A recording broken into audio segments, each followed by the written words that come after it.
From the Allen N. Reeves Football Complex here on the campus of Clemson University in Clemson, South Carolina, it is signing day. I should say December National Signing Day for our Clemson Tigers as we welcome you in. I'm Don Munson. Glad to have you with us for about the next, hour and a half. We'll see how long all of this goes. We'll be talking a little bit about Clemson football, obviously, a lot about National Signing Day here in this December period, because we'll come back and we'll do it again in February as well. But going to be a full slate for you here, and glad to have you with us wherever you may be watching, but glad to have you here. Obviously, I have a lot of folks that are gathered here at the Allen N. Reeves Football Complex, and we'll hear, obviously, from a lot of the assistant coaches. We'll hear from head coach Sweeney. We'll give you all the highlights on all the signees for Clemson, so a lot coming at you here over the next 90 minutes here from Clemson, South Carolina. So let's get things started. We're going to introduce, first and foremost, the new defensive coordinator and linebackers coach for Clemson, and that would be Wes Goodwin. So, Wes, welcome, first and foremost. I like the fact that I can say defensive coordinator and linebacker coach. You probably appreciate it a little bit more, though. Yeah, definitely, Don. Thanks for having me on. It's been a crazy 10 weeks, but what an exciting time, and never been a better day to be a Clemson Tiger for sure. All right, obviously, you know this. A lot of people have been writing a lot of things about you in the last five or so days. So let's go back. I want to go back to Ron Polk and Mississippi State, because that's where it really started for you. Obviously, you were a grad of Mississippi State. You got your undergrad degree there. You got your master's degree from there as well. But Ron Polk, the famous baseball coach, just an absolute legend and a great gentleman. Ron was the guy that kind of set this path, though, all to start, right? Yeah, he gave me my first opportunity in collegiate sports. Went there, was a manager for him for 4 years. Unbelievable leader, developer of men. Him and Coach Sweeney, very, very similar in their beliefs. And, yeah, he created the path. He was the one, though, that actually kind of talked you into go over to the football side of things. Because I'm going to guess that when you were doing this, you think, okay, baseball's where I'm headed. But then all of a sudden, they talked you into go over to the football. So how did that conversation go? And what did you think when all of a sudden, hey, they're going to move me over on the football sides at Mississippi State? Yeah, as growing up, I always knew I wanted to coach football at the end of the day, and never knew kind of God's plan, how that was going to unfold, but knew I wanted to do it at the college or professional level. And so baseball gave me the opportunity to get my foot in the door, and then Coach Polk, facilitated the process to get me hooked up with the football program there. All right, so then it ends up that you show up here in Clemson. So you come to Clemson, South Carolina. Woody McCorvey was kind of the guy that put your name in Coach Sweeney's ear. So Woody, obviously, with the relationship with you at Mississippi State, and you show up here at Clemson and get start working, obviously, at that point in time. So tell me a little bit about the transition going from a place that obviously you dearly loved in Starkville, Mississippi, and coming here to Clemson, South Carolina. Yeah, obviously, the track record of Clemson's football program, well-known tradition, all that factored into the decision. And then Woody, he's basically like a second father to me. Believe it or not, he and I were from the same hometown in Alabama. So just that connection we had at Mississippi State, and the respect I had for him. And we were transitioning staffs from Sylvester Croom to Dan Mullen there.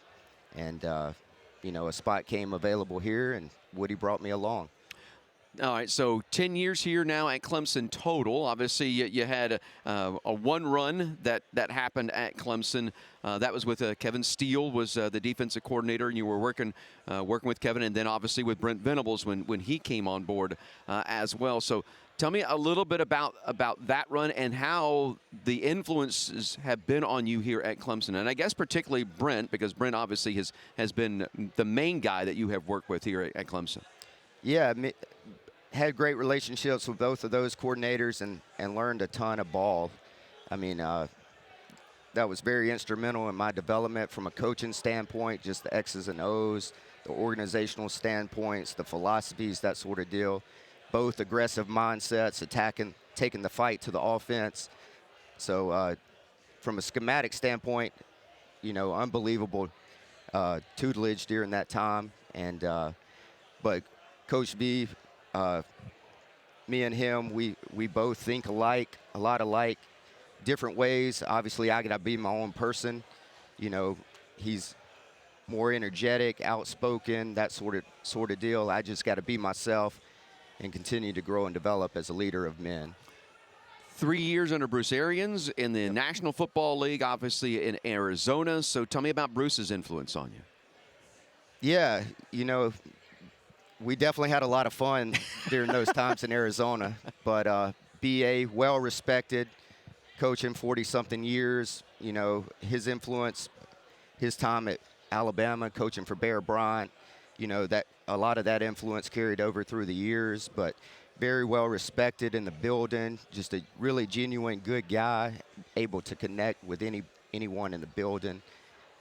That was the main thing that I took from him, just being a genuine down-to-earth person and being able to relate and reach all players from all walks of life. Obviously, as the story has unfolded here over on you on the last several days, there have been opportunities if you had wanted to leave. But Coach Sweeney, as he told the media yesterday, no, the plan has always been in place. We knew that this point was going to come. We knew that at some point Brent Venables was going to leave, that he was going to go probably take a head coaching job someplace. So this plan has been in place for some time. For you, that means a lot of patience for you, but also I'm going to guess a lot of security for you, knowing that, hey, I've got a spot and I'm going to get my chance here at Clemson when the time is right. And like you said, when God says, yep, here you go. Yeah, definitely. It's kind of funny. My devotion this year with the staff meetings was actually on patience. So it's kind of crazy how God orchestrates all the small details and whatnot. So that's one thing I've always tried to do. Great advice I learned at an early age. You know, don't take a job just to take a job. Be patient and wait for the right opportunities. And Clemson's a special place. Obviously, I've spent 10 years of my life here. Both my girls were born here. So a lot of factors. I'm a very loyal guy. And Coach Sweeney has been loyal to me as well throughout my career. And no rush to leave this place at all. Last question for you. Describe who is Wes Goodwin as a coach. Tell me who you are as a head coach or as a defensive coordinator and as a linebackers coach as well. Yeah, I want to be known as a player's coach. You know, I want to make it fun for our guys. I want to be aggressive, attacking, take the fight to the offense, you know, be a physically dominating team up front, control the line of scrimmage, and play with relentless effort, pursuit of the football, create turnovers, and put an exciting product out there on the field that our fans and alumni can be proud of.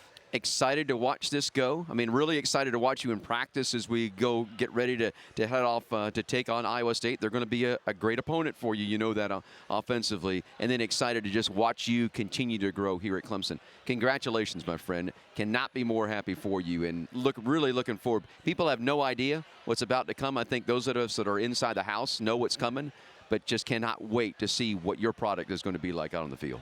Appreciate it, Don. Thanks for having me on.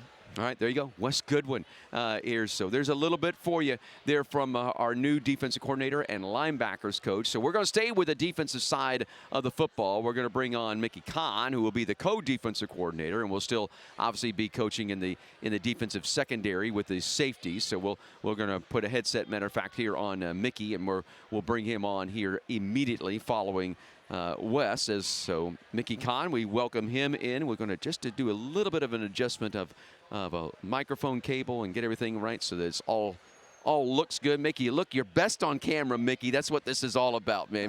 Make it look good. Congratulations on the promotion. You and Wes, really, as I was just telling him, really looking forward to being at practice and watching this as it goes along and then building up to that first game against Iowa State. But congratulations for you and your family. Thank you, Don. It has just been tremendous to see this promotion for you. Thank you so much. Appreciate it. Really excited and thankful for Coach Sweeney believing in me and giving me this opportunity.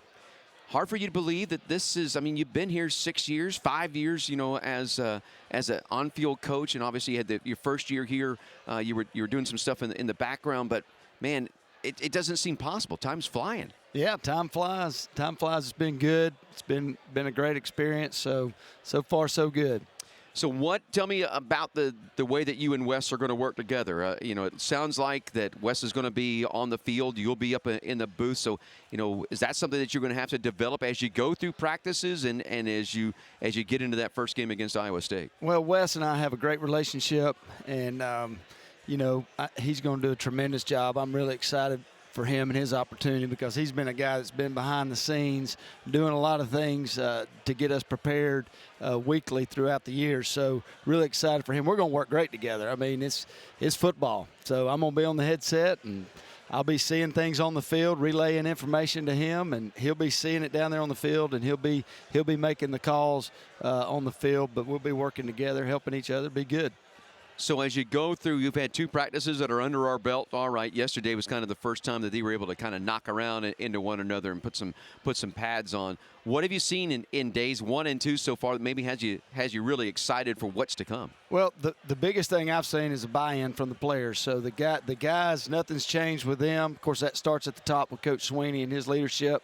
So the guys, they're all in, they're bought in, they're working hard, they're practicing hard. I think after a 2-week layoff, though, where we're at right now, we got to get back in shape physically to where we were after the South Carolina game, and the guys are working towards that. So that's kind of where we are right now. Now we're into game plan install. So we're just installing, putting it all in, and getting ready to go. As I understand it, we'll be practicing here on the Clemson campus until the 19th of this month. 19th will be the final, and then everybody will gather back up in Orlando on December the 23rd, I believe, for first practice there on the 24th. Right, so we've got 7 days here. We're going to try to get everything installed here, and then when we get to the bowl site, it'll just be to sharpen everything up, brush it up, and be ready to go for the game.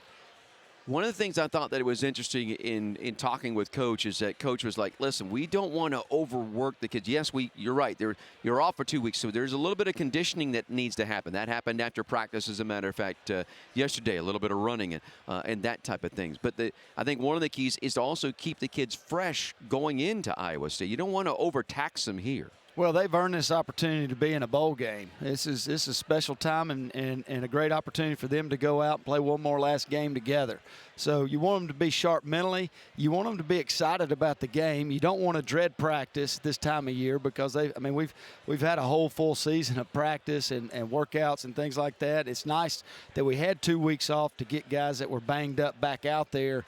The injury report looks a lot better the last couple of days than it did throughout the year. But but you do still got to get in shape. So our deal is when we do our team stuff that it's full speed, that we're running to the ball, that we're pursuing the ball, and doing those things. Of course, we're not tackling to the ground or anything like that, but we are working to get our legs back under us, and then we're doing some good on good, best on best periods, O versus D, whether it's pass scale 7-on-7, or whether it's team pass, or whether it's a mixture of the run and the pass. Tell me, I guess, final question for you, a little bit about your position as you go. Obviously, Makuba has been one of the big stories for you. Was freshman going to be a freshman All-American, all first team ACC for a freshman.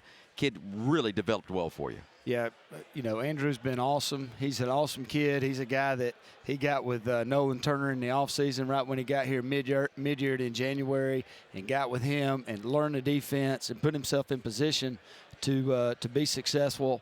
And then, there was a little bit of a lull there, third, fourth game, and boom, he bounced right back and got it going again. So really proud of him and his effort. But I got a whole group back there that's doing good. JP, man, excited about him. He's playing great.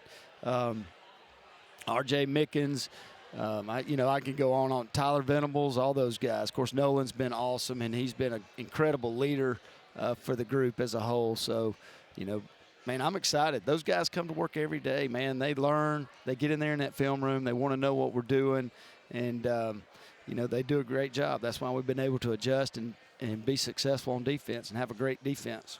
Excited for you and the family. Congratulations on the promotion. Looking forward to watching practice this week, and then really looking forward to seeing what you all bring at Iowa State on the 29th of December. Yes, sir. Thank you, Don. All right, Appreciate it. There you go. Mickey Kahn, co-defensive coordinator, also coach of the safeties for us here at Clemson. We're going to stay on the defensive side of the football. We're going to work Mike Reed here on set with me as we kind of count things down. We're going to let Coach Sweeney actually do the introduction of the signees, and we believe that everyone is in right now for Clemson, so that will be coming up here in about the next 15 minutes or so, where we'll have all the signees for Clemson that has happened here on this day. But we'll work Mike Reed here into set. We'll get a headset on him, and then we'll talk with him as he also now is being promoted to special teams coordinator, as well as being the coach of our corners here at Clemson. So Coach Reed has a headset on. Good to see you, man.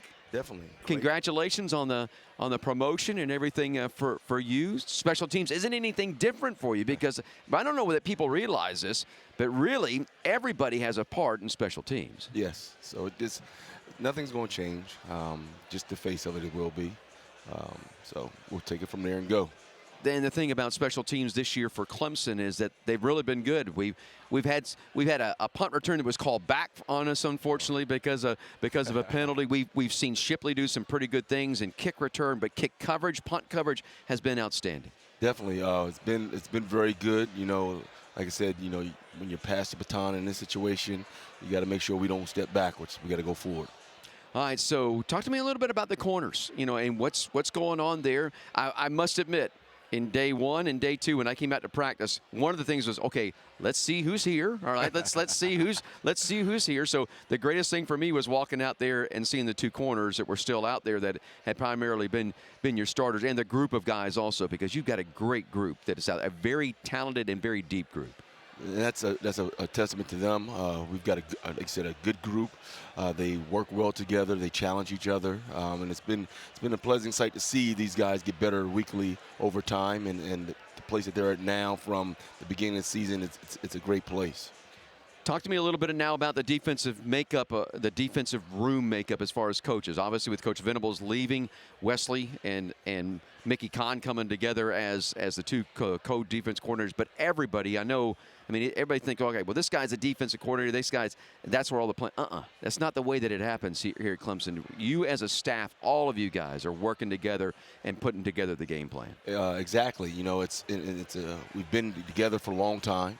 You know, I think I'm going on 9. Wes has been over 10 here. So we've been together. You know, it's not like it's something new. It's one of those challenges that Coach put upon us. And, hey, we got to pick it up and run from there. You know, it's next man up. Wes has been here a long time, and he's able to see everything from a different viewpoint, you know, because he's actually been an integral part of inputting everything. So it's not like something he hasn't done before, you know. So it's going to be exciting. It was interesting in just watching kind of the first day in what I don't know, it was full pads yesterday, but they were knocking bodies yesterday. But to me, I really wanted to go over and watch the defensive side of the football. There's an energy that's on that side. I think that everybody, like you said, is really excited, and to see the player buy in, like you said, what to me was very positive. I mean, it was not only buying into what they were being coached to do, but buying into one another and having each other's back. Well, that's a testament to Coach Sweeney and the culture that we have here. It's truly a family, you know. So for us, you know, these guys are like, hey, okay, Coach V, you know, is gone. Nothing's changed. Let's go. You know, these guys have had the finals, and they've had a little time off, and so now they're healed up and they're ready to go. They want to play some football. I mean, that's the other thing, is that we're finally getting some people healthy again. I mean, we're finally getting some guys that are healthy. All right, we're running the names of the signees across the bottom of the screen here. So maybe we can the new ones that are coming in here that you've signed today from your position. Maybe just give us a little bit of an insight to those gentlemen. Very talented, very, very talented. We have the homegrown kid, Jayden Lucas, and, you know, phenomenal athlete, long. Will remind you a little bit of A.J. Terrell. Very physical, comes from a good program. So I'm very super excited to have him in the room. And then you have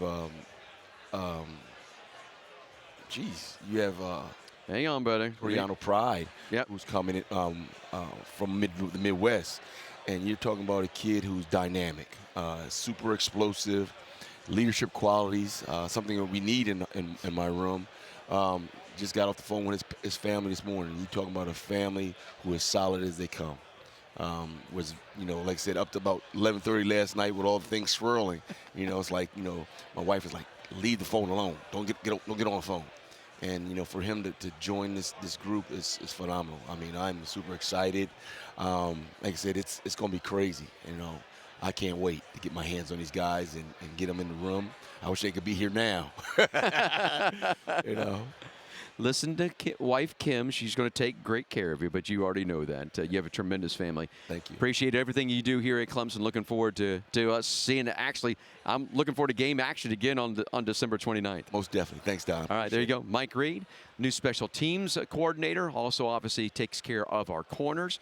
So I think that the next man that we're going to bring in is going to be Todd Bates. So we're going to stay on the defensive side. Todd, of course, our defensive tackles coach, and also has been promoted to assistant head coach as well in his new title. So we're looking forward to, and recruiting coordinator for us as well here at Clemson. So we'll put a headset on him and we'll slide Todd into the desk here. All right, hey, congratulations on, first of all, the promotion, all right?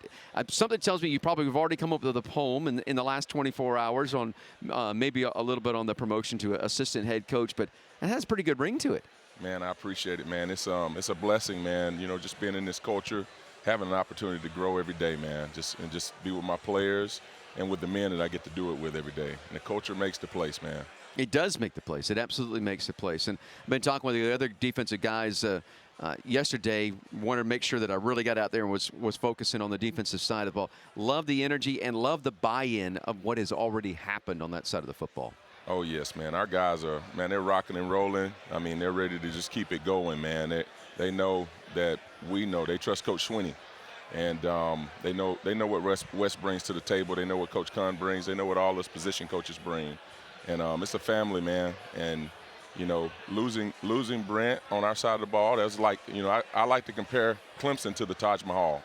All right? And Clemson compared to the Taj Mahal, it took 22 years to build the Taj Mahal. Coach Sweeney, it took him, he's been building this place for 20 years now. Next year will be his 20th season here in this place. And if a piece of that Taj Mahal was to break off, it would go in a museum, and people would probably go see that. But more importantly, they would talk about where it came from. And that's what's happening right now. Brent's going to do a great job where he's at. Wes going to do a great job here, man. And I'm just excited about it, and our players are too. Obviously the splash that Coach Sweeney made with the hiring of Wes has shocked people across the college football world, but it has not, or I should say those that cover the college football world, because those that are inside the college football world already knew that Wes was a guy that was up and coming. Speaking of it, man, right there. Yes, so sir. We're all good. We're going to have you on headset here in a bit. We're going to take care of this man, but we're going to get plenty of him. That's no doubt about it.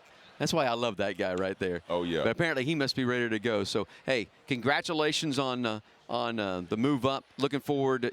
Your position now is a beast. I mean, your guys in the middle of that defensive line have been playing extraordinarily well. Man, they've been developing. That's one thing, man. When you suffer injuries during the season, it gives the guys that are behind, a little bit of chance to step up and catch up, man. And they've really taken advantage of their opportunity and have played well and gotten better. And that's part of the game, man. It's a developmental game. And a lot of times you got to get reps to develop. And they got those reps, man, and I'm proud of what they've done with them. Maybe give us a little bit of an update on Brian. How's Brian doing? How's his rehab coming? He's doing well, man. He's off the crutches now and bouncing around. He's joking the other day about, hey, Coach, you need me. So, that's where he is. He heals like Wolverine, man. That joker's something else, man.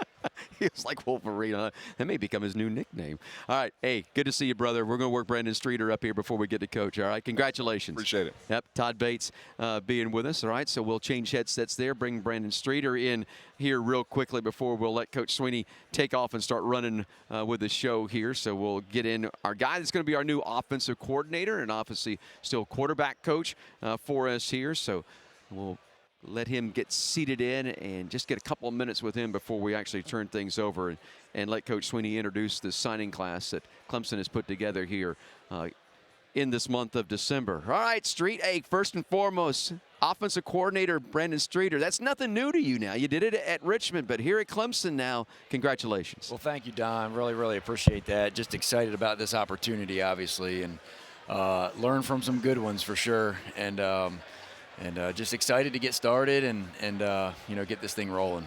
Should I ask you, is anything really going to change with Clemson offensively in a short term between now and December 29th? Well, yeah, there's definitely going to be some tweaks here and there, but, with the short term, it's going to be hard to change the whole thing. So it's going to be a lot of fun. We're going to have, a few little tweaks, like I said, for the game plan and, but mostly the same. It's just a matter of, adjusting to what this defense does for Iowa State. They do a great job. And putting in the best game plan possible to help our kids win.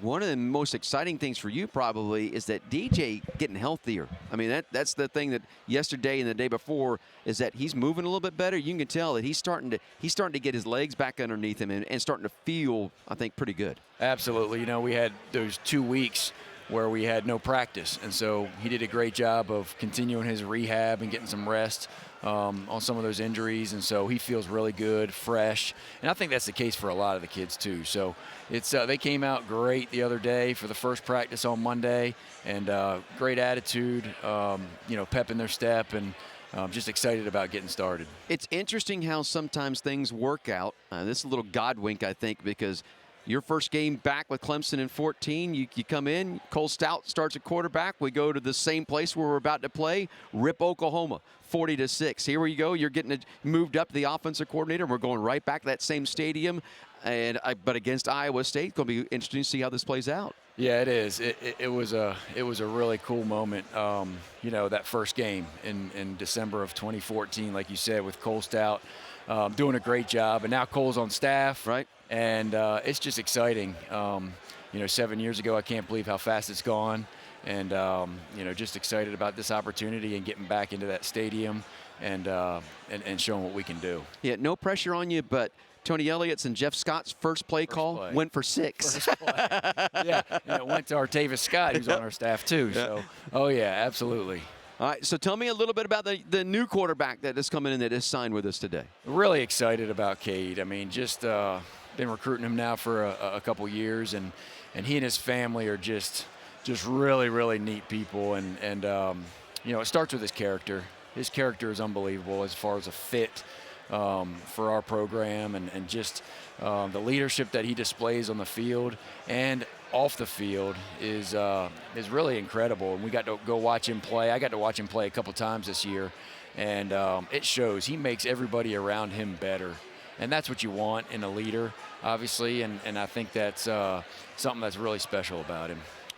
And the group, the energy in the group yesterday was pretty good. I mean, I really like the way that this group has come out here so far just through 2 practices and said, all right, we're going to go take this bull by the horns and roll.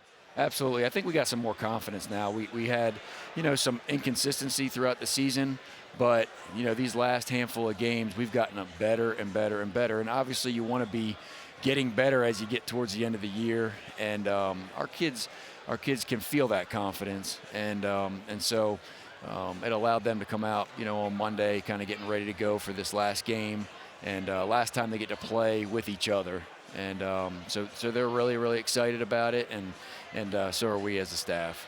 It's kind of a little amazing what happens when you have a little continuity on the offensive line, because to me that was the biggest difference coming down the stretch, is that you got some guys healthy. Now, you were primarily playing 6 or 7 guys, but at least you had 6 or 7 guys that were healthy. We did, and that was something that's tough when you got a lot of different guys in the game, and trying to get that continuity. But like you said, they started to gel, especially these last 2 or 3 games, and that have given them a lot of confidence. It's given our running backs a lot of confidence. It's given DJ a lot more confidence. So when all those things come together, and you're able to have a solid unit that can play together like that, it just creates some momentum, and it creates that confidence. Let's talk a little bit about the young running back room, because the 3 primary running backs are playing, 2 freshmen and a sophomore. And even those guys were a little nicked up, but down the stretch, they're getting a little bit healthier. And now there's even a little bit more spring to each one of those guys. Tipson, Maffa, Pace, and Shipley, you can tell they're coming back to full speed. Absolutely. I mean, all 3 of those guys have done an awesome job as young players. You know, just first off, learning and understanding, you know, their position and understanding the big picture on what they need to do. And not only are they great runners and they can make plays in the running game, but they're good in the pass game, and they also have done a great job with protections. And that's usually the one side that takes a little bit longer to develop. And all 3 of those guys have done an awesome job of understanding protections and being in the right spot and being dependable, you know. And not only do they have that talent, like I said, to run and catch, but they're very dependable, and you can count on them. Wide receiver-wise, even tight end-wise. Now, tight end group, I think, has grown tremendously as the season has gone along. I mean, I love what Ennis particularly has done, you know, here late. Brennan Stoll with what has happened with him at the sky is the limit. And obviously, Davis Allen kind of leading the way there for you. Yeah, they have done a great job of stepping up. And, you know, starting with Davis Allen, you know, this kid has done everything you could possibly ask in a player, being all in and just being a positive leader on our team. And he shows that toughness each and every day. You can count on him to be tough, physical, and then also in the pass game, he continues to improve and make plays, as you guys have seen throughout the year. So just so excited about him and his future and how he has improved. And then, you know, like you mentioned, Brennan Stoll, the young kid, has done a great job, man. We've thrown him in the fire a little bit as a true freshman, but he has grown each and every time that he's had that experience, and he's got toughness, very, very talented as a receiver, and you know, he's going to get the ball for sure. And then Sage obviously has done a great job as well of being really good at both, being a physical player and also got the speed and talent to, you know, be a threat on the outside as well. So, and then the rest of that room, man, they've done an awesome job of just, you know, buying into everything and supporting each other. So it's been great. No doubt about it. All right, they tell us coach is just about ready to lock and load, so we'll let him take over the show here from this. Congratulations again. Looking forward to what this is going to be underneath. December 29th is just going to be a taste, because I know that once we get to the 2022 season, that it's going to be full plate. Then the whole smorgasbord will be on the plate for you. So congratulations. Thank you, Don. Appreciate it. All right, there you go. All right, everybody, here we go. All right, so we are going to turn things over My people. to William now, Christopher Sweeney. They told me that let him take over I the need to show and introduce introduce the Coach recruiting Sweeney. class here to us at its today. finest, and if there's anybody to learn from, it's Coach Sweeney, you know. So I was a part of this signing day 13 years ago, and we had a small little class, the Dandy Dozen. And I can remember what he was telling me about Clemson, because I had never been here for a game, and he had just taken over as the head coach. He says, look, I can't guarantee you anything but an opportunity. He was like, you can go anywhere else and be just like everybody else, but if you come here, you can be Taj Boyd. And those words still echo in my head right now. And to be back a part of this program is something special. Now, I didn't even want to come back, if I want to be honest. He was like, he called me and said, look, it's time. I was like, what do you mean? He said, look, you got 30 days to decide. Now, I almost went on the Bachelorette TV show.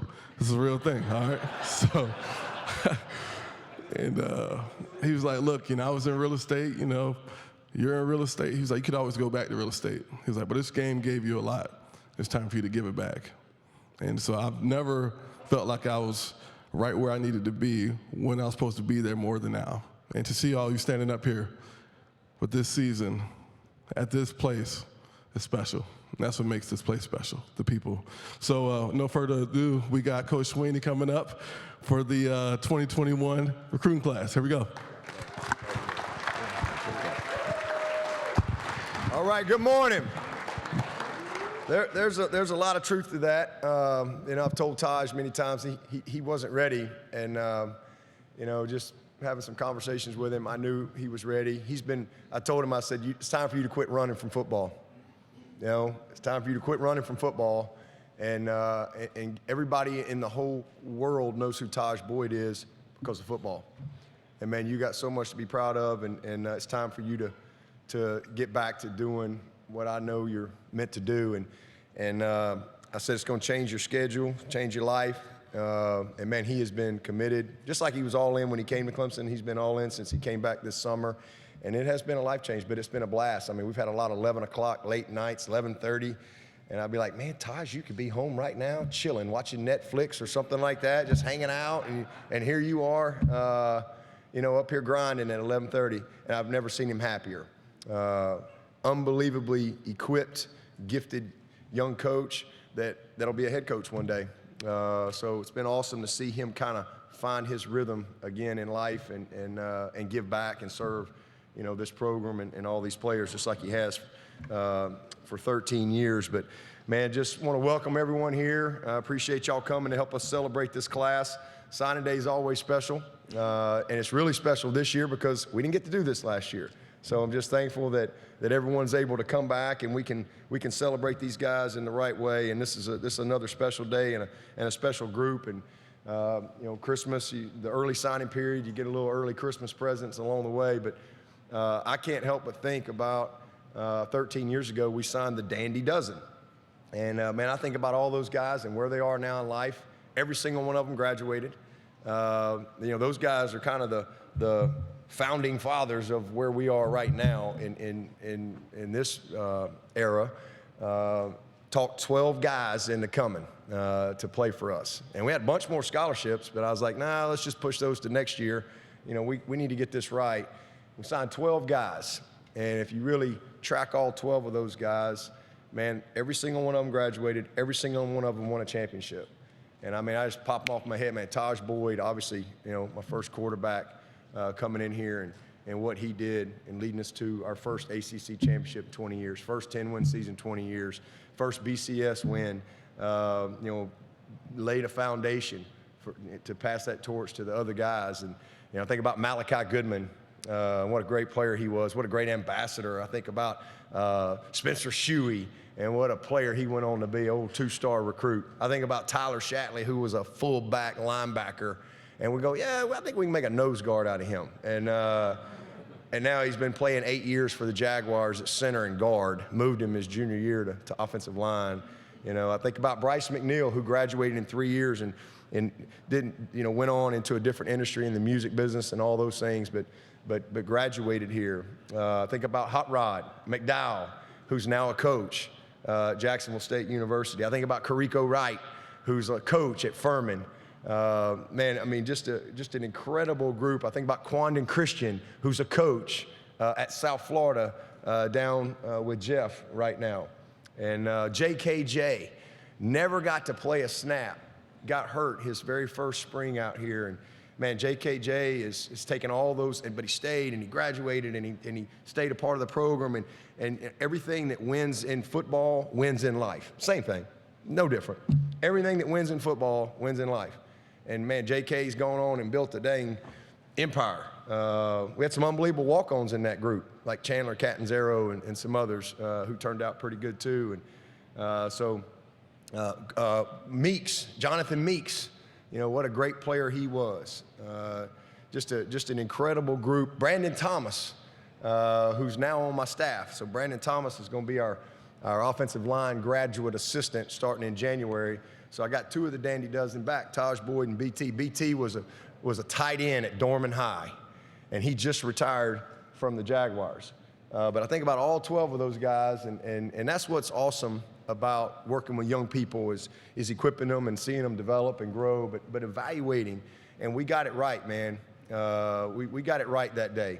And all 12 of those guys put us on a course and a foundation that we're on today. And that's what my message to the team was this year was, hey, man, I mean, we're going to find out who we are. You know, it's 7 years since we haven't been in the playoff round. You know, we went to 6 straight Final Fours. There's 130 teams, you know, Final Fours. And in September, we were out of the Final Four. And I said, okay. And I put up a list of all the Power 5 teams. There were 28 Power 5 teams that had 2 losses, at least 2 losses in September. I said, we're going to find out who we are, what the culture of this program. Everyone's going to get a chance to see it. And here's all we got to do, just stand on the foundation. The foundation of our program is effort, it's toughness, it's physicality, It's a no-quit attitude. It's discipline. It's belief in self. It's belief in team. And here we are with a 5-game winning streak and a chance to go in and get a 10th win for 11 years in a row. And that's because of the foundation. And of those 28 teams that had 2 or more losses, only two are going into the postseason with 9 or more wins, and that's Clemson and Utah. And so that's culture, that's foundation, and you know, really, really proud. But that was set by that first group that came in here. That was set, and that torch has been passed and passed and passed, you know, for all these years. And man, it's just awesome. And then last year, the pandemic posse. I ain't ever gonna forget that group. You don't even get to meet these people. And you think about what those guys did this year. Shipley, Maffa, Brenningstool, you know, Bo Collins, Dakari Collins, Will Taylor. Man, defensively, Nate Wiggins and Makuba makes the Rookie of the Year. Trotter, Barrett Carter. Man, you talk about some dudes. Zaire Patterson, Cade Denhoff, Peyton Page. I mean, just an unbelievable group of kids that we got in that pandemic posse that are on their way and have already done some great things. So, man, it's just awesome because that's where we are today. We're going to sign a dandy dozen today once again, and it's a special group of guys that have chosen Clemson, and it is a blessing to be able to recruit the best of the best, because we can recruit the best of the best that fit us, that fit Clemson, that fit this program, that value the things that we value, that value education, that value discipline, that value commitment, that value relationships, that value culture, that want accountability, all those type of things and structure. So, man, we've knocked it out of the park with this group today. And again, we're going to welcome another great group of young people that I believe, when it's all said and done, just like I can look back 13 years ago, I believe this group's going to represent the Paw in a mighty way over the next several years. And it's going to be our 12th top 15, top 20 class in a row. Unbelievable consistency. We've never had a #1 recruiting class. It's never been our goal, never going to be our goal. Our goal is consistency, and that's what we're going to continue to strive for. But I'm thankful for this group of players. I'm thankful for their families. We got a great group of families. That was a blessing for me. I had not been on the road since January of 20, 2 years. And so to be able to get out and go on the road, and, you know, because our job as coaches is not for these young people to come to us. Our job as coaches is to figure out where they are in life and then meet them there and bring them along. That's what coaching is all about. They're all different. So to be able to get out on the road and really see and smell and touch and feel where they are, where they're coming from, because they bring that with them. And so it's just a great opportunity. So I really enjoyed it. And my very first stop in 2 years on the road, I went to have breakfast with Adam Randall and his mama. His whole family, the whole family. They got a Ponderosa down there in Myrtle Beach, but I mean literally a Ponderosa. But I go down there and they're like, man, I bet you wish you could just still do all this recruiting on Zoom. And I said, no, I can't eat these grits through Zoom. So, man, we had the best breakfast, and that kind of kicked it off for a couple weeks. And just going around and seeing every one of these guys has been awesome. So I just really appreciate all the families and these players for believing in me, for believing in Clemson, and believing in the vision of our program, all right? And so all these guys that have signed up, because we're very transparent, and it's not for everyone, but these guys here, man, they have chosen to come be a part of this program and could have gone really anywhere they really wanted to go. So super excited about that, and never gets old seeing a young guy choose Clemson, because I know that's going to change his life. I know that. And I know the opportunity that's waiting on them. So it's a lot of fun. In my opinion, I think we're the model program in college football. I really believe that. I don't think there's not anybody out there that has the level of consistency on and off the field that we have here at Clemson. Nobody. There's some teams that maybe win like we win, but nobody's winning like we win on the field and then what we do academically. and the type of men that we're producing in this program. So super, super excited about, again, welcoming this group. And all this stuff happens because we work really, really hard to evaluate. It takes a lot of effort to recruit, and that takes a team. And we've got a great team here, and I'm just super appreciative of all of our staff and the wonderful job everyone does. Our families are incredibly invested in everything that we do in this to stay competitive. And the lifeline of any organization is personnel, anything you do, and certainly in college football, and getting the right people to represent the Paul in a manner that we all want. And our families are a huge part of that. Our board of trustees, I mean, we've got an incredible group of men and women on that board that serve this university tirelessly and help us have the resources and support that we need to be able to compete at the highest level. President Clements, nobody's better. I mean, Saturday morning, he's over here first thing, talking to all the recruits and families, and that's not the norm. That doesn't. It doesn't. And you may have some presidents, but they're not Jim Clements. His ability to articulate Clemson in such a genuine way is special. And so, man, we're blessed in that regard. And man, I'm excited about Graham. Man, Graham is a winner, and he's been unbelievable, for the past many years. And just like I believe in developing my staff, man, Dan did a great job. And man, Graham Neff is unbelievably equipped. And I've been in enough meetings with him and been around him.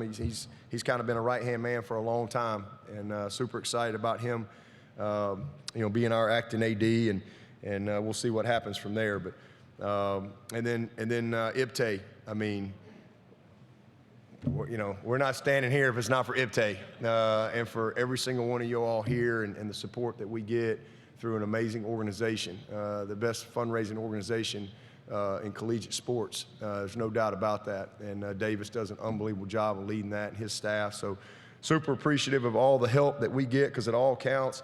But man, we've got some rock stars on this staff. Everybody on this staff grinds to make it special.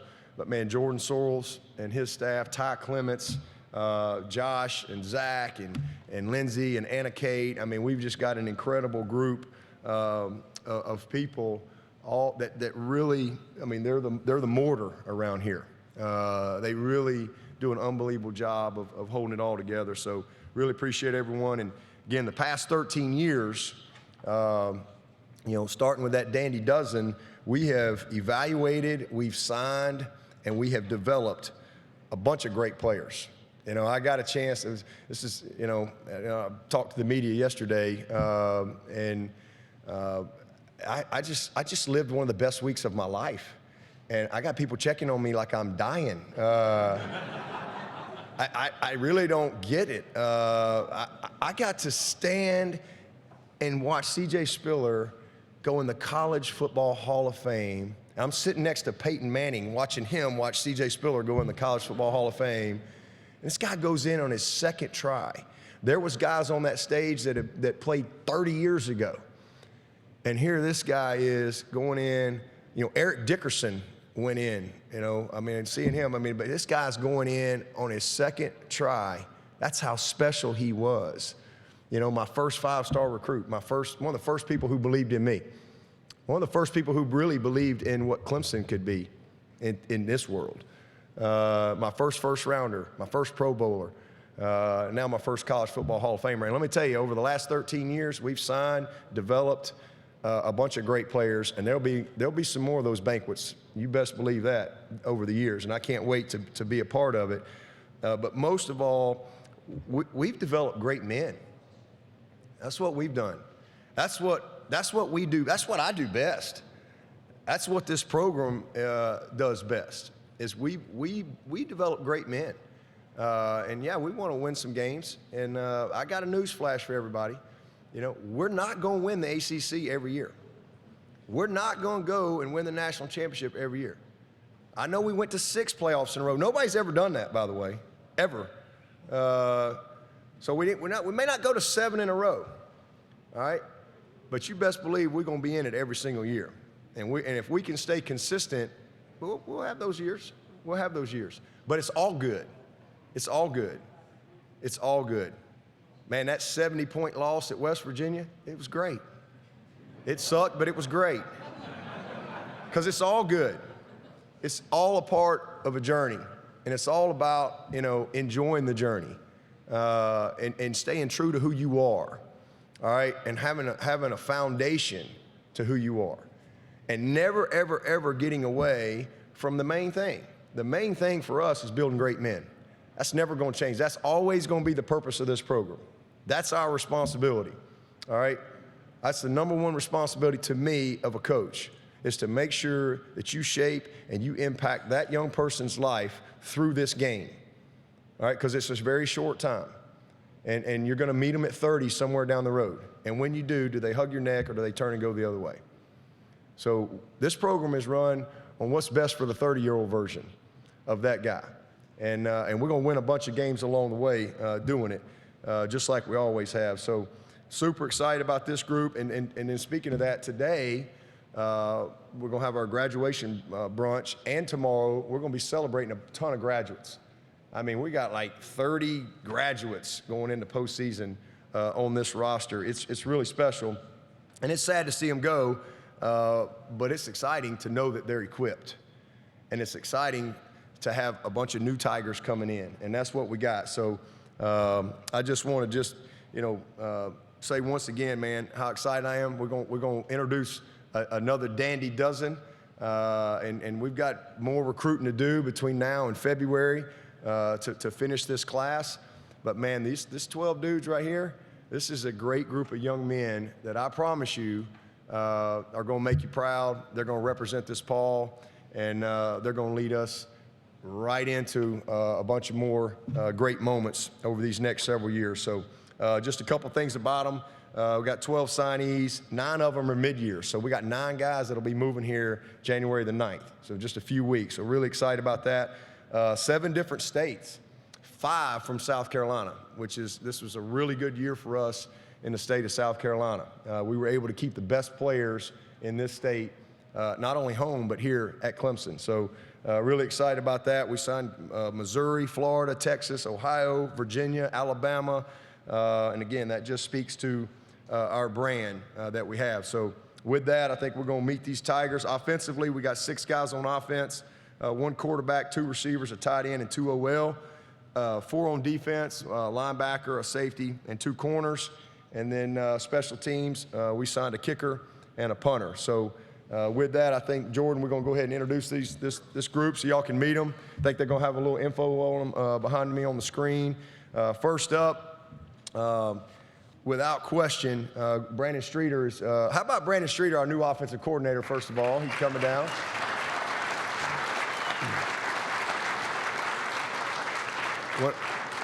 I'm just going to tell y'all going to love Cade Klubnik, all right? Cade Klubnik is from Westlake High School, coached by one of the best coaches ever to coach, and that's Coach Todd Dodge, man. He's Drew Brees, Foles, Ellinger, they've had them all.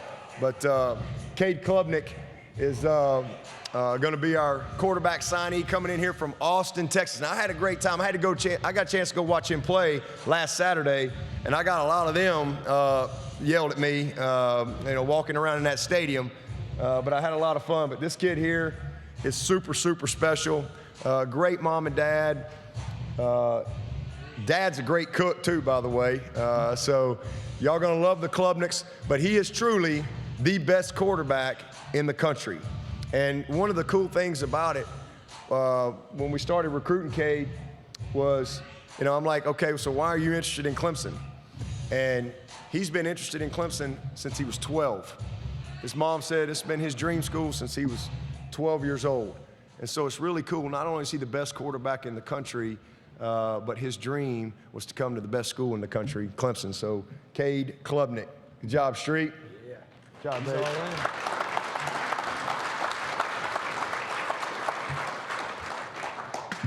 Next up, coming down, Coach Tyler Grisham and his wife Maggie are going to bring down and going to introduce our receiver, 2 of our receivers, First of all, we got Adam Randall.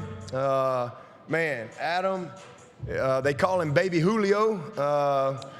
You know, he's going to be number 8, so he'll be taking Justin Ross's jersey, and y'all going to feel like Justin Ross grew a little bit.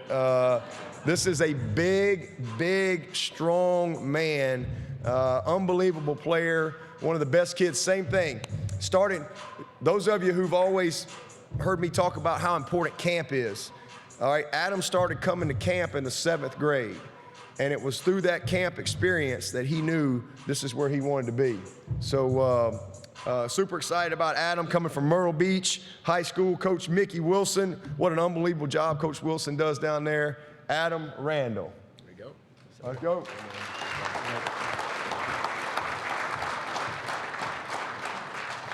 And I guess it was just a great day to be born to play wide receiver at Clemson because our next receiver, not only is he from South Carolina, but he and Adam had the exact same birthday.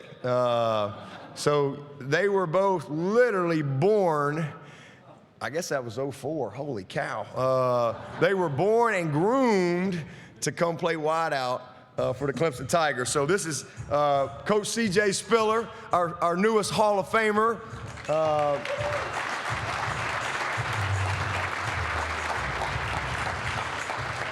He's coming to introduce Antonio Williams from Irmo, South Carolina. Dutch Fork High School, was Will Taylor's teammate last year. Coach Tom Knotts, what an unbelievable job. I think they won 5 state championships in a row and came up a little short this year, but y'all gonna love Antonio Williams. What a special talent he is. So that's 2 great ones right there, right here from the state of South Carolina.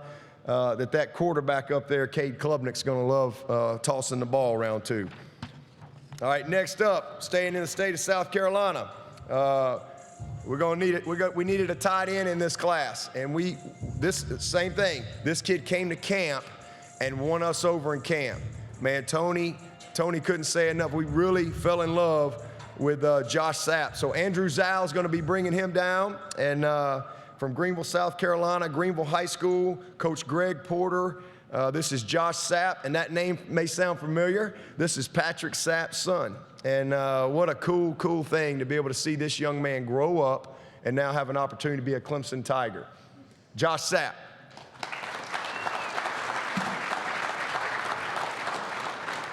The one thing we loved about Josh, the more and more we evaluated him, is his versatility. He's played quarterback, tight end, receiver, linebacker, D-end. He's played it all. He has a great football mind, really understands the game, incredibly athletic, excellent basketball player, great ball skills, and I think has a chance to really develop into an excellent player. We needed a couple linemen. You know, we've always kind of had a number in our line, a 15 scholarship guy. We try to keep 15 on scholarship at all time, and so these 2 guys will put us back at 15, and so super excited about that. And man, we knocked it out of the park right here. Coach Caldwell did an awesome job evaluating. First up, Coach Caldwell coming down with his wife, Miss Nora. We went up to, last 2 times we went to Ohio, we got Bockhorst and we got Jackson Carmen, 2 great gets. And this one's going to be the same. This is one of the biggest linemen we've ever signed. I mean, every time I see him, he looks like he's grown 2 inches. He's got to be 6'7", but he is a big man from Strongsville, Ohio, Strongsville High School. Coach Louis Sereno. This is offensive lineman Blake Miller. Good job, Coach. Good job. It's a big man now. Y'all gonna love Blake. These 2 guys kind of hit it off. Coming back to the state of South Carolina, actually a teammate with Josh Sapp, and you know, I think has a chance to really help us, you know, right out of the gate. The good thing about both of these linemen is they're going to be here in 3 weeks or whatever it is. They're moving to Clemson, so they're both mid-years. That's going to be huge for us. But from Inman, South Carolina, Greenville High School, again, Coach Greg Porter, one of the best young offensive line prospects that we've signed in a while at tackle. This is Colin Sadler. Going to introduce him. We're going to have Coach Thomas Austin and his wife Margaret coming down to put him up on the board.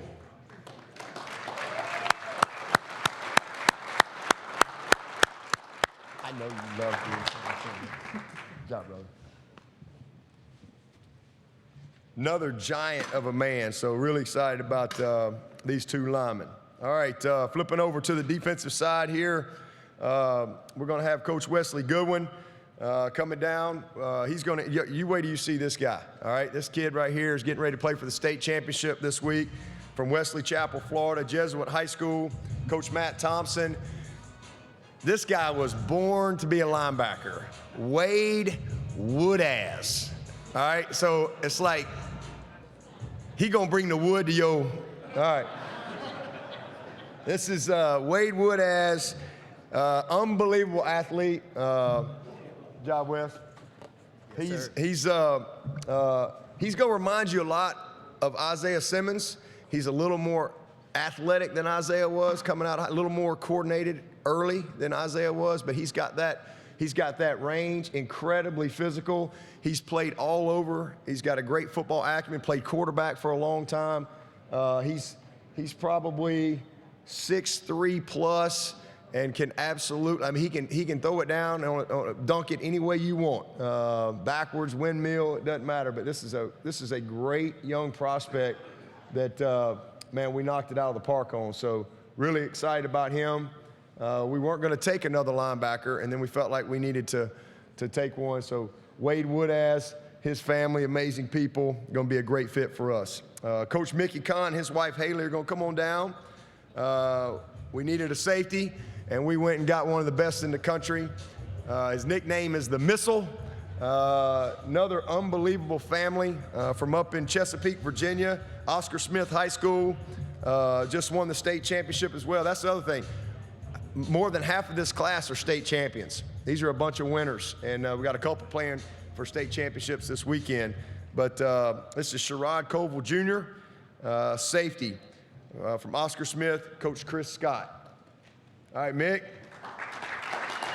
job, man. Good job, man.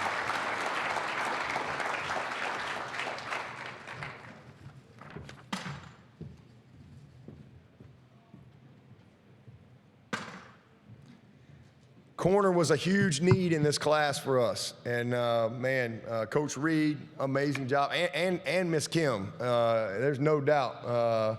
Kim's a huge part of this too. So we're going to ask them to come on down. They're going to introduce our first corner here, staying in the state of South Carolina. Man, by far the best corner in this state and one of the best in the country. Unbelievable family. So excited about having Jayden Lucas from Malden High School. Coached by Coach Naismith right here in Malden, South Carolina. Jayden Lucas is, best way I can describe him is A.J. Terrell. Long and fast, a little longer than A.J., and also a guy that's going to be a mid-year. So both of these corners will be coming in as mid-year, as well as Koval, the safety. Jayden Lucas.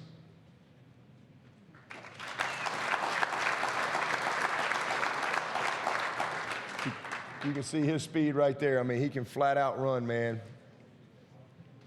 He can play the field, he can play the boundary, he can play the nickel. I mean, he really can do pretty much anything you want. Incredible athleticism, great ball skills, as you see right there, and great long speed.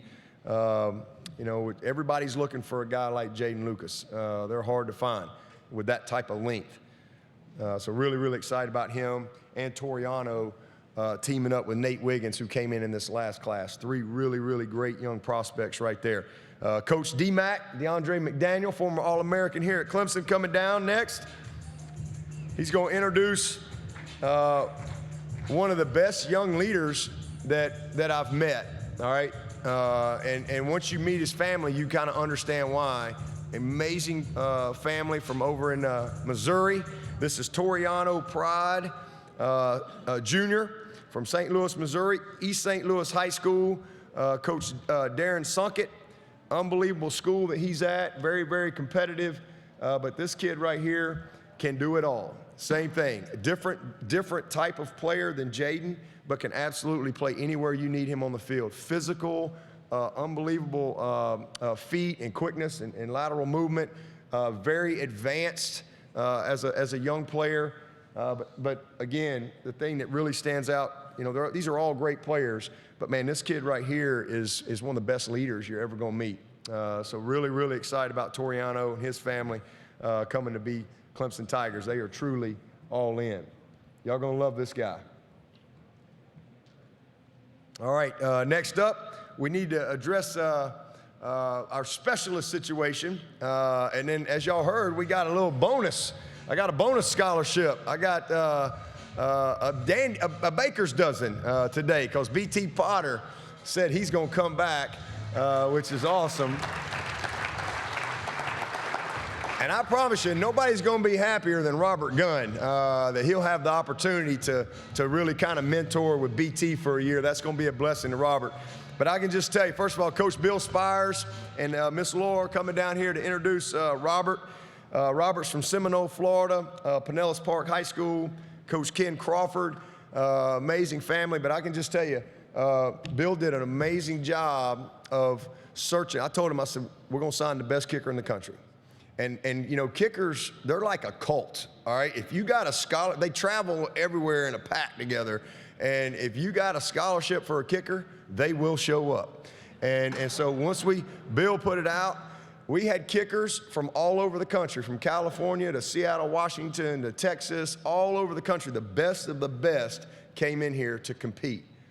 And man, this kid right here, unbelievable. He was probably heading to Texas, before we got him, or Georgia. We said, you got to come in here and compete for it. And not only he come in here and compete for it, he knocked it out of the park. His kickoffs hit the hill. So to just process that. So I went and stood, you stand on the goal line, you're going to check these kickoffs out, and you're going, okay, it's 4 deep, it's 5.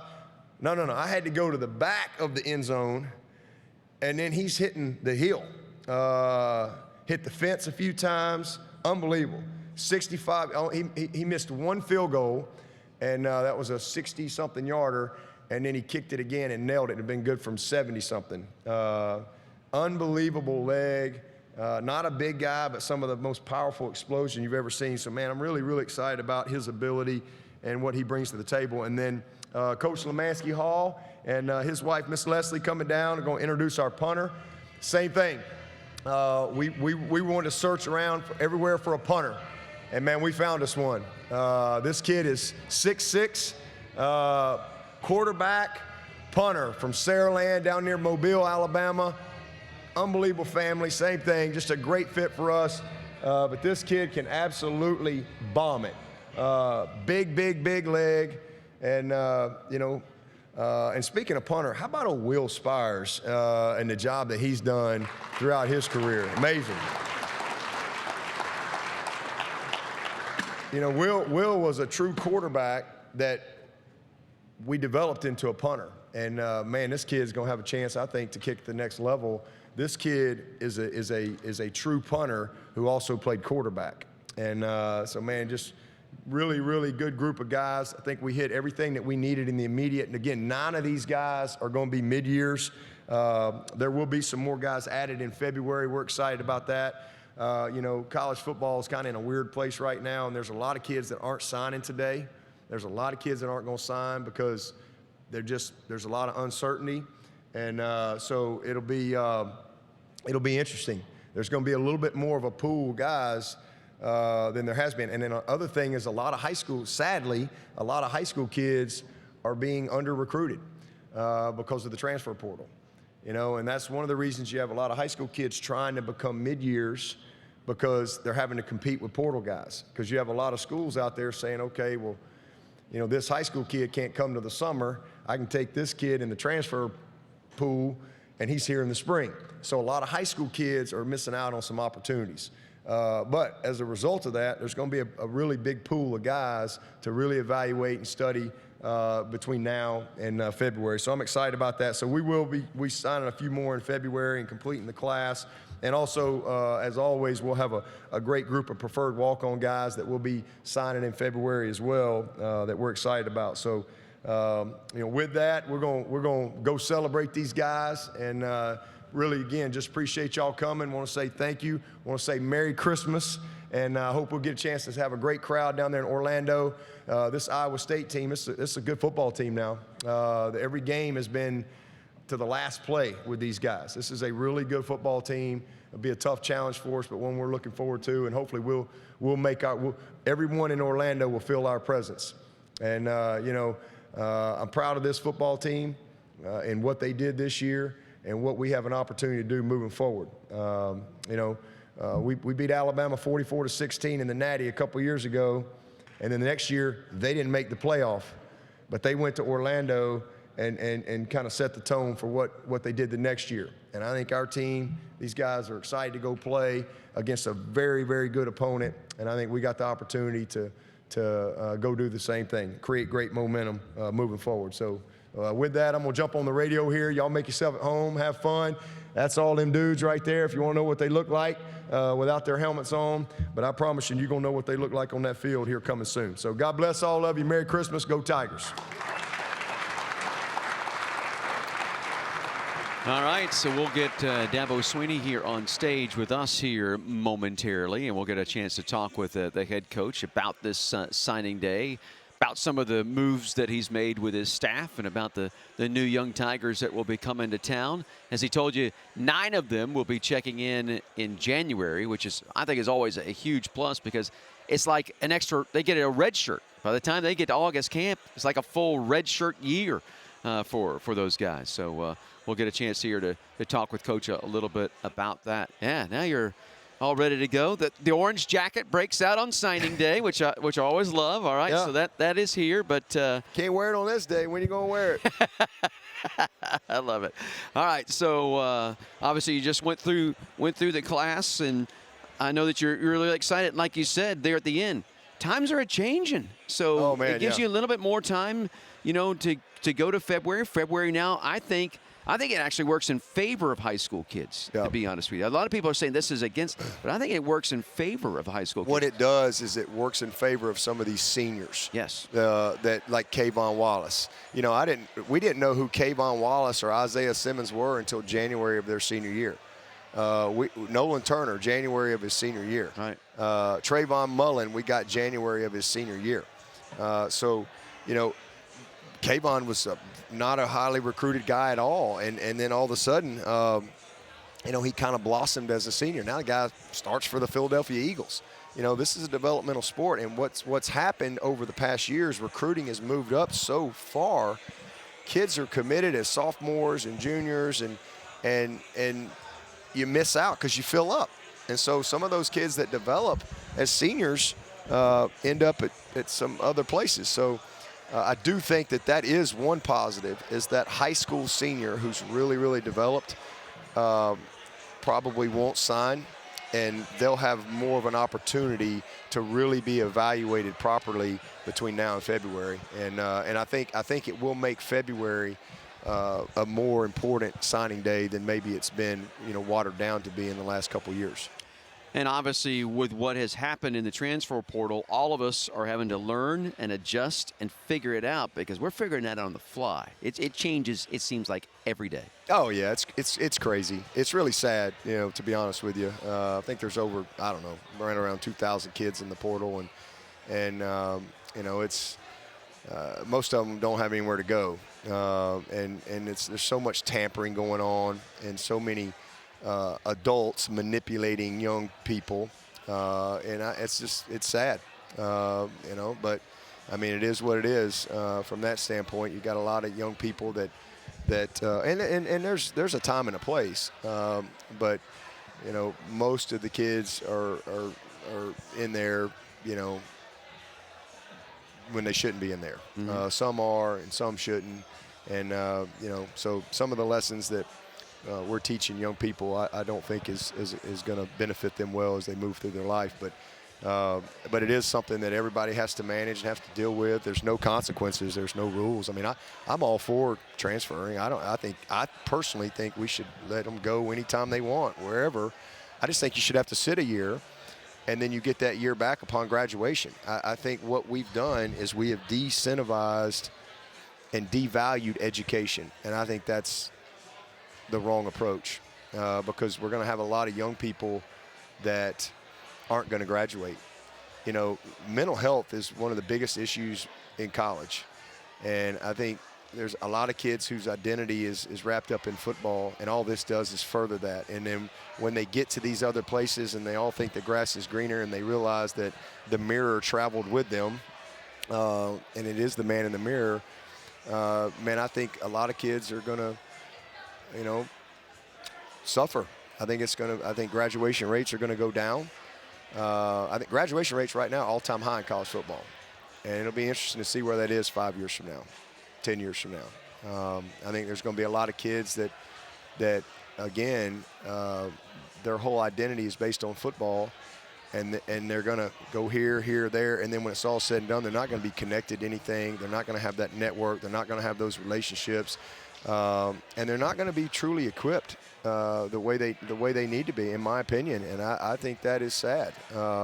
And hopefully, because it's total chaos right now. Again, tampering galore, kids being manipulated, you know, grass is greener, all that stuff, as opposed to, you know, putting the work in. Again, there's a time and a place of graduating, but my opinion, if we, because there's no consequences. And so now you got agents and NIL and tampering, and you have no consequences. And no consequences equals no conscience. There's no reason for pause. There's no barrier at all for young people, like nothing. And so that's not a good situation because there's no order whatsoever. So and it can be, to me, it flips everything up. Education is like the last thing now. And I think if you just let them all go anytime they want, no barriers, but you sit a year, that would create some pause and a little bit of a consequence, and it would eliminate a lot of this tampering that's going on, which is sad, but it would have some consequence. And then here's the deal: let them get acclimated, let them get adjusted, you know, whatever, and then upon graduation you get that year back, so you don't really lose anything. And if you are that elite, unique, great junior, you don't need that year anyway. It doesn't matter. But that keeps the main thing to me, and you know, to me that makes too much common sense. But it would eliminate a lot of issues, and again, keep the focus on graduation, because the reality, what we've created, the reality is 1.7% of these kids play in the NFL. All right, and we are selling a bill of goods to everybody that they're all playing in the NFL. 98% are not playing in the NFL. All right, period. They're not. And so we should, as adults, what we should do is everything we can to incentivize and value education. And that's what I'm for. That's what I've always been for. And, you know, hopefully we'll eventually land there. But, you know, right now it's a lot of chaos. And as someone who's been a part of college football for a long time, it's sad. But it is what it is. And we'll certainly manage everything, you know, as good as anybody out there, and it will be affected, but not like some of these places are. And you're going to see a lot of these colleges quit signing high school kids. They're going to quit signing them. They're just going to sign transfers because the transfers are more invested, you know, than a high school kid. So I just think the intention was good, but the unintended consequences are really bad. And, you know, probably be over the next couple years, and eventually I think there will be hopefully some order to the chaos. It's probably going to take a while to work out, no doubt about it. Let's talk about the 12 guys that have committed to you today. So let's kind of cover that first, and then I want to obviously get into what you've done with the staff and the build-up going to December the 29th in the showdown with Iowa State. But this 12 guys that are here, like you said, this is just the first part of this recruiting class. There's more to come. Oh, yeah. They'll be coming in February. Oh yeah, no doubt about it. This is a heck of a foundation for this group, man. You talk about 12 special young people, special families, great fits. I mean, just can't be more excited about this group, especially to go on top of our last 2-year classes. I mean, last year's pandemic posse, what an amazing group.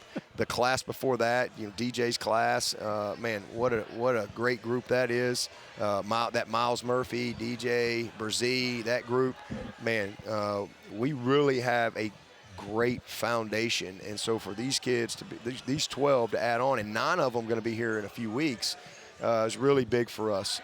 Some critical needs have been met, and but yeah, we'll have another signing day in February, and we'll complete the class with another group of guys. But this is an excellent group. We needed a couple of great wideouts. We got them. We needed a couple great corners. We got them. We needed a great safety. We got it.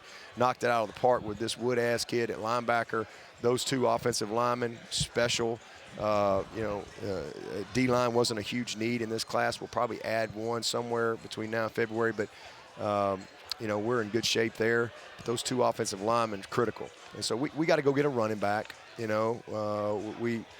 needed a tight end. We got that. But we need a running back. We'll probably look at another linebacker. We'd like to add, at least one more safety, maybe one more corner between now and February. But we got a good plan for that, and excited about, the prospects that we're on. All right. It's the old baseball saying, hey, chicks dig the long ball. So offensive guys are always, the ones that are for the quarterback that you're bringing in Klubnik. Now, this is a special young man. Yeah, he's got a special makeup about him. He's a winner. He knows how to do it. Physically, he's got all the tools that you want. Yeah. First of all, Street did an amazing job evaluating this kid and recruiting him. He's magic. That's the best word I can describe him. he is an amazing kid. This kid's, he's going to probably play in front of 40 to 50,000 people this weekend. And, they're in the 6 rounds in the state of Texas. Man, he's at the highest level in the state of Texas. I went and watched him play. There was probably 35,000 people at the game. And, man, he goes out and beats an undefeated team 70-7. He doesn't know how blessed he is that he's been able to play for Todd Dodge. Todd Dodge is and he's going at Todd's retiring this year, but this is a legendary football coach right here. He's long-time legendary Texas high school football coach, but also coached several years in college. Was the head coach at North Texas. He was the head coach when we played North Texas. I think in 2010, my second year. But this kid is so well prepared in every aspect, mentally, physically, fundamentally, you name it. But he's a winner. He's going for his 3rd straight state championship, and an unbelievable leader, just a charismatic leader. And I'm just really, really appreciative of him. And not only that, then he goes out and competes at the Elite 11, wins it. From beginning to end. People I think, started really putting their eyes on this kid. And as it turns out, he's the best quarterback in the country. He's Gatorade Player of the Year. He is an unbelievable young prospect. He reminds me of Deshaun, physically. Like when Deshaun showed up here, he looks so much like, that he's got those broad shoulders, long arms, same, almost identical heights, very similar as far as how they move. Cade's probably faster than Deshaun. So just a great young prospect. I'll be saying those things. You'd be whipping the fan base into a frenzy now saying those things. But I'm going to love – I can't wait to see him actually in person when he gets here. Then, like you said, you're going to be in search of a running back, still in search of a defensive lineman. But I think that also gets you back. You always talk about developmental program. Clemson is a developmental program, and what you have seen develop in the running back room this year with the young freshman and the young sophomore, what you have seen happen with Row, with Ruben, and with other guys that are behind there on that defensive line. As you always say, this is also a game that's won in the trenches. So that's where you want the development to happen. Yeah, no doubt, man. And those 2 offensive linemen that we got coming in Blake and Colin, those guys are. They're what you're looking for. They are big and physically ready. They're not. They are physically ready guys coming in here. So the fact that they get a chance to be here in January is going to be huge for us because it does start in the trenches. Man, we got everybody back in that D line next year. All these guys. We don't have any seniors in our offensive line, and we only start one junior, J-Mac, because Putnam is a redshirt sophomore. So all these guys they've had their noses bloodied. we've had to kind of go through the battles with them. Man, we're playing our best football right now. And, all these guys back, you don't lose any of them. So I'm super excited about that. And then same thing in the trenches, and I'm anxious to see, what XT and KJ do. Hopefully both those guys come back, or maybe at least one of them. Man, we're going to be in great shape. You see what Swint's come on and done this year. And certainly get Brzee back, and Tyler, and, Rook. I mean, what a player he's become. E.T., Trey, Peyton Page, Cape Hart. We got a really, really good foundation, and now we just got to kind of add the final pieces to it. All right, I'm going to play on something you just said, and that is sometimes your best recruits are already the guys that are here on campus. All right, so and you have had that magical touch by bringing guys back, or at least guys that want to come back that feel like they haven't completed things. Certainly that 18 group that did it when we won the national championship in 18, that was a group that came back because they felt like they hadn't completed things. Yeah, they wanted to finish the way they finished. Christian had a big all those guys, and sure. Christian wanted to come back. They didn't want to leave Dex, man, they came back with a purpose, and I think you're going to have a similar feel in this group this year. I mean, this is a really good football team coming back. We're going to have the right pieces, and hopefully we can get this injury bug behind us and put that in the rearview mirror. Because if we can develop the team and add the pieces that we need to add between now and really May, to be honest with you, I mean, because we may, because you could lose some kids. But sure. As you said, I mean, it's always the most important job is to recruit your current roster every single day. This is our transfer portal. It's the kids here. It's the kids in the locker room. And, if we have to use the portal, it'll be because there's a gap in our roster, whether it be age-wise or somebody leaves and we can't fill it within that locker room, at the time. But, it starts with everyone that's here. And I do think that you'll see some guys come back like BT. You heard BT wants to come back, and what a year he's had, what a career he's had. And but that guy wants to come back and wants to win the Groza, wants to win the national championship, and ride off into the sunset. So I'm with it. I'm all in with that. I'm with him. All right, let's talk a little bit about staff changes. Yep. Obviously, Wes Goodwin is the one that just has made this huge splash. How in the world can William Christopher Sweeney hire a guy that doesn't have any defensive coordinator experience to be his defensive coordinator? Well, because you're a football guy, and for you, it was really easy to make that decision. Yeah, it was very easy. Very, very easy decision for me. He's going to do an amazing job. And it's been the best part's our players, they know, and the former players. I can't tell you how many. I got a text this morning from Robert Smith, just going on and on and on. He talked about because Wesley coached him for 3 weeks, and that's exactly what he said. He said, "Coach, I got better. I got 1,000% better in those 3 weeks than I had in my career." And that was from Robert Smith this morning, who's a great player for us. But the players, the people who know. They understand, people on the outside, I don't really worry about, sometimes it matches up with what they may be a fan of, but at the end of the day, it's about doing what's best. And, man, this guy's special. He's special, and I've been really lucky to keep him. I mean, he's like I said, had 3 or 4 NFL jobs the last 3 years, and he's turned them all down to stay. He knew where he stood with me, and the time has come.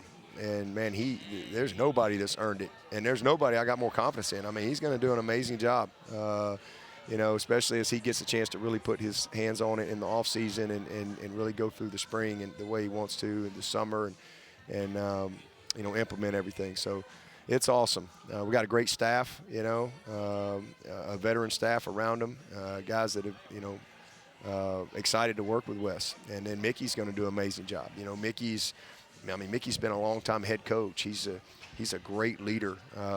He knows football. I mean, he's been in this defense for 6 years now, and they've got a great relationship. So Mickey's going to bring a lot to the table there as well. But Wes has been with me since '09, off and on, between going to the NFL and back. But I guess we'll just all find out, won't we? Well, and then I'm not playing down Brent Venables and what he did here. What he did here and what he did for Clemson, tremendous. Absolutely. Man, absolutely. I mean, you just cannot ask for more. Yeah. But you know what? it's not just Wesley and it's not just Mickey. No. It's also Todd Bates that's in that room. It's the Mike Reeds that are in that room. Obviously, it's Lemansky Hall that's in that Brent room. didn't coach the D-line. Brent didn't coach the safeties. Brent didn't coach the corners. He's certainly, I mean, what Brent did here is, I mean, we don't even really need to discuss that. I mean, he's unbelievable. He's Absolutely. as good as there is out there, just like when Trevor was here. But you got to move on, and what an opportunity he had. But this is the right time and the right guy and the right staff around him in Mickey and Todd and Ski and Mike Reed. Man, this is a great group of people. They'll do an amazing job, and a great support staff in that room. So. Clemson defense didn't go to Oklahoma, I promise you. Just like the offense didn't go to Dallas when Chad went to SMU. Right. We'll be just fine.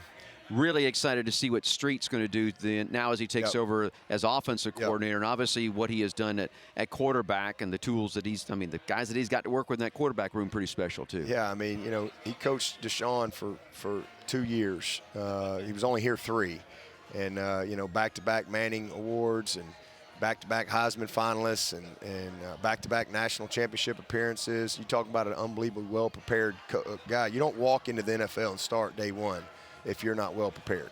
And then, obviously, his recruitment of Trevor, and then Trevor coming in here and what he did, first pick in the draft. Same thing. You don't go first in the draft if you're not prepared. And you certainly don't start if you're not prepared. And I know we didn't, perform as well as we wanted to at quarterback this year, but you best believe DJ is going to be just fine. That kid's going to be better and better, and we got to be better around him. But Street will take the reins, and Kyle Richardson is going to bring a ton to the table. I'm excited to be able to get him in that seat and working with the passing game. We've got some great minds in there. John Gross is coming on board as well. He's a great offensive mind as well, and so it's going to be a lot of fun putting it all together, and we are where we are right now, So we've got some limitations, personnel, but with injuries and things. But I'm excited for Street when we get to this offseason again to be able to really, take the reins and do it the way he wants to. But he's been right there with Tony the whole time. So he's been a huge part of our success since 2014. And the crazy thing is, his first game back at Clemson, hired him to come in and coach the quarterbacks in the bowl game, and he coached Cole Stout to an MVP performance in his very first game. And man, Cole Stout was wasn't a real popular guy that year. Deshaun had won the job. Deshaun torn his ACL, and we go down to this very bowl, and Street did an awesome job preparing Cole. He goes out and wins the MVP of the game. We win 40-6, and Street's been here a part of it every step of the way. And same thing, deserves it. He's earned it, and I'm excited to see what he does with the opportunity. Oh, I had to kid Street now. Hey, Jeff Scott and Tony Elliott's first play went 65 for a touchdown. Now, I told them to retire after that too. They didn't listen to me.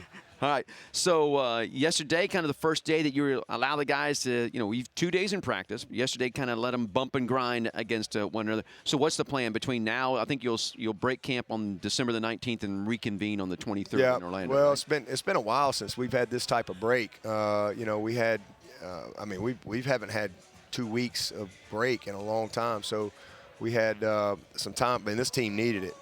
So they had a break. They had finals. And then we got back out there on Monday, kind of a Monday-type practice, just get them back going. A lot of conditioning going on this week. We got to get them back where they need to be condition-wise. We did put the pads on yesterday and kind of introduced a little bit of some tempo to them. Today will be a full pads day. We'll get after a pretty good day, ramp it up. Tomorrow's graduation, so after 3 good days, we'll kind of back it off. We'll go out in our vests. And really kind of have more of a teach day tomorrow with good tempo. And then Friday, Saturday will be a couple physical days, good tough practices. And then Sunday will be our last practice here, and then we'll let them break for a few days, and we'll meet. Everybody's got to be at the bowl on the 23rd. So we got a good plan and a lot of work to get done between now and Sunday. Because when you get to the bowl, you really got to have it ready. You get to the bowl and you're trying to game plan and all that. It gets it's a mess. There's just a lot going on, and you want the guys to just really kind of polish the plan. So we got a lot to get done this week. I know being around you that you always think one of the things that maybe coaches make the mistake of is doing too much. Oh, yeah. Here, Yeah. particularly like on campus, and then when you get the bowl game, the guys are almost worn out. But that's not your plan. No, and that is, I think, a mistake that a lot of coaches make. Is, man, it's you know, they don't have a good balance, and it's a long time. You know, it'd be a month since we last played. And you know, coaches can over-prepare, coaches can over-scheme. You can only call so many plays. So it's about having a good plan and what can you call and getting focused on that. But really, you know, getting back to some fundamentals and some techniques and some development of your team, you know, and the stuff that you do, getting better at that. It's also developing your young guys. We do a lot of JV work during bowl prep, which has always served us well. And then yeah, we'll have our time for Iowa State that you prepare, but we also a lot of good on good, you know. And again, just getting guys ready to go play because that's a month before they've played. So having the right mix of game prep, fundamentals and technique, indie type period, some good on good, just Clemson on Clemson, to go along with developing your young guys. You can't be on the field long. You know, we try to keep it fresh, so they're excited each and every day when they come out. And so we got a good schedule and a good plan to get ready for these guys. Congratulations on signing day here in December. Looking forward to seeing what you're going to bring to the table, though, in February. Yeah, man. Can't wait. It'll be great. All right, great. There you go. Hey, Coach Dabo Sweeney, signing day here for Clemson in December. Just about done. Let's take one more look at the names, all right, for the signees as you'll go through the list. So a dozen guys. These are the offensive side of the football right there. So get to know those 6 guys that are on the offensive side of the football, and then we'll flip the page and go, here's the defensive side of things, including a kicker and a punter as well that is there. And those 2 guys, I think, are from what I've seen, at least here, and listening to the coaching staff talk about those 2 guys, I think they're really excited about it. But pieces of the puzzle, don't panic out there now. There is like I said, February signing period is coming up, and there'll be some more to add to this class once we get to that February signing period from there, and then they'll get things figured out from there. But looking forward to getting through the week, getting to December 29th. Tickets available on ClemsonTigers.com if you want to do all that. You can order online or call the Clemson ticket office at 1-800-CLEMSON. Hope to see you in Orlando to support this Clemson football team, all right? But signing day here for this December 15th is done. And we're looking forward to doing it all over again come the month of February. Thanks for being with us. For our entire crew, happy holidays and Merry Christmas here from Clemson Football.